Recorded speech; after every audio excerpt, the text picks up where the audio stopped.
ভিডিওটিতে ক্লিক করার জন্য অসংখ্য ধন্যবাদ। নিউজ কিংডমের পক্ষ থেকে সবাইকে স্বাগত জানাই।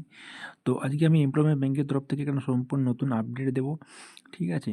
তো তোমরা প্রথম থেকে ভিডিওটি শেষ পর্যন্ত দেখবে। তো তার আগে তোমাদের আমি বলব যে আমার চ্যানেল যদি নতুন হয়ে থাকো তবে অবশ্যই আমার চ্যানেলটা সাবস্ক্রাইব করবে এবং পাশে থাকা নোটিফিকেশন বেল আইকনটা অবশ্যই প্রেস করতে ভুলো না, যাতে পরবর্তী ভিডিও আপডেট খুব সহজে তোমরা পেতে পারো। তো চলো দেখে নেওয়া যাক সম্পূর্ণ আপডেটটি। ইতিমধ্যে আমরা সবাই জানি যে এমপ্লয়মেন্ট ব্যাংকের যে আমাদের অ্যানেক্সিয়ার 3 ফর্মটি ফিল আপ করতে হয়, সেটা 30 তারিখ থেকে অনলাইনে ফিল আপ করা যাবে, যেটার লাস্ট ডেট তোমরা 18/2 তারিখের পর্যন্ত তোমরা ফিল আপ করতে পারবে। ঠিক আছে, এটা তো আমরা সবাই জানি, কিন্তু যে 2 মাসের ভাতা আমাদের এখনও বাকি আছে, মানে 3000 টাকা যেটা বাকি আছে, সেটা কবে পাবো?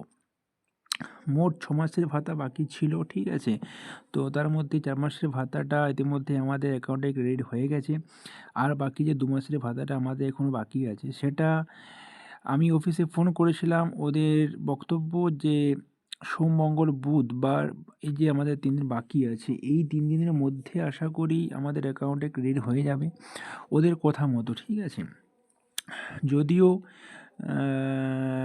দেরি হচ্ছে, কিন্তু ওদের অফিস থেকে যেটা বলল যে আগামী 3 থেকে 4 দিনের মধ্যে আমাদের যে 2 মাসের বকেয়া ভাতাটা বাকি আছে, সেই ভাতাটা আমাদের অ্যাকাউন্টে ক্রেডিট হয়ে যাবে। ঠিক আছে, আর অ্যানেক্সার 3 ফিল আপের বিষয়টি বলি।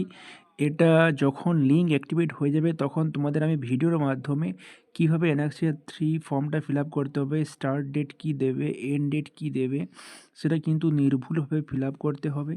যদি এটা কিন্তু ভুল হয়ে যায়, কিন্তু তোমাদের ভাতা পেতে সমস্যা হবে। ঠিক আছে, আর যে তোমরা যে এই 6 মাসের যে অ্যানেক্সিয়ার 3 ফর্মটা ফিল আপ করবে, কী অ্যাড্রেস দেবে, সেটা মানে যে অ্যাড্রেস তোমাদের লিখতে হবে, সেটা কী কোর্স করছো তার অ্যাড্রেসটা কিন্তু খুব ঠিকঠাকভাবে ফিল আপ করতে হবে। অ্যাড্রেসটা কিন্তু খুব ভ্যালিড ভাবে লিখতে হবে। এখানে কিন্তু অনেকে কী করে যে একটা যা হোক অ্যাড্রেস দিয়ে দেয়, কিন্তু পরে এটা ভেরিফিকেশন হতে পারে। কিন্তু তাই বলছি যে যেখান থেকে যে কোর্সটা করছো সেই সঠিক ইনফরমেশানটা কিন্তু দিয়ে এখানে ফিল আপ করবে। কিন্তু কোনো রকম এখানে ভুলভাল লেখাটা আমার মনে হয় এটা রিস্ক হয়ে যেতে পারে, বা ভাতা ওরা এনকোয়ারি করছে প্রতি মুহূর্ত, কিন্তু স্ক্রুটিনি করছে। এইভাবে তোমাদের যাতে ভাতা বন্ধ না হয়, তার জন্য নির্ভুলভাবে ফিল আপ করতে হবে। তো যখন দেওয়া হবে তখন আমি তোমাদের জানিয়ে দেবো। তো thanks for watching for video.